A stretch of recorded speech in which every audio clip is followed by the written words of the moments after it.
অভিষেক বন্দ্যোপাধ্যায়ের বাড়িতে রেকি করার অভিযোগ।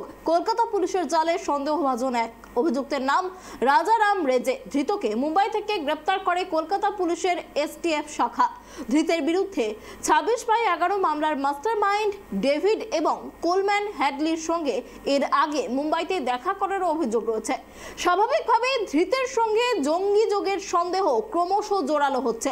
এসটিএফ সূত্রে খবর, অভিযুক্ত রাজারাম গত 18 থেকে 20 এপ্রিল পর্যন্ত কলকাতাতেই ছিল। আর সেই সময় একাধিকবার তৃণমূলের সেনাপতি তথা ডায়মন্ড হারবারের সাংসদ অভিষেক বন্দ্যোপাধ্যায়ের বাড়িতে রেকি করেন তিনি। ধৃতের সঙ্গে কোনো সন্ত্রাসবাদীর যোগাযোগ রয়েছে কিনা সেই দিকটাও খতিয়ে দেখছে কলকাতা পুলিশের গোয়েন্দা বিভাগ। আমরা জানতে পারি কি কোনো একটা লোক মুম্বাই থেকে এখানে হঠাৎ করে এসে এখানে থেকেছে and he has tried to approach some people. Accordingly, আমাদের যে preliminary investigation হয় তাতে একটা নাম উঠে আসে সেই নাম হচ্ছে রাজারাম রেগে। ও মুম্বাইতে যখন আসে he makes contact with number of people, তার মধ্যে একটা নাম ছিল রাজারাম রেগে। রাজারাম রেগে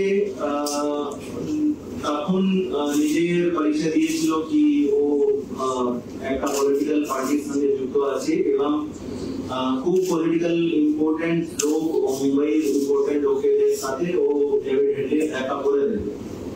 পরবর্তীকালে এই রাজারাম রেগের হাত ধরেই ওই পলিটিক্যাল পার্টির যে মেইন হেড অফিস ছিল সেখানে রেকি করা হয়েছিল।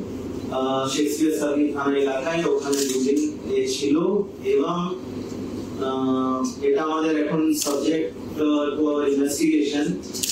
হি obtains মোবাইল নাম্বার অফ মাননীয় এমপি অভিষেক বন্দ্যোপাধ্যায় এবং ওনার বিয়ের মোবাইল নাম্বার ও কোথায় থেকে পেট্রোল করে।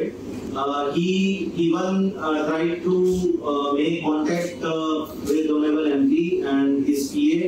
উনার অফিস এবং উনার রেজিডেন্সির আশেপাশে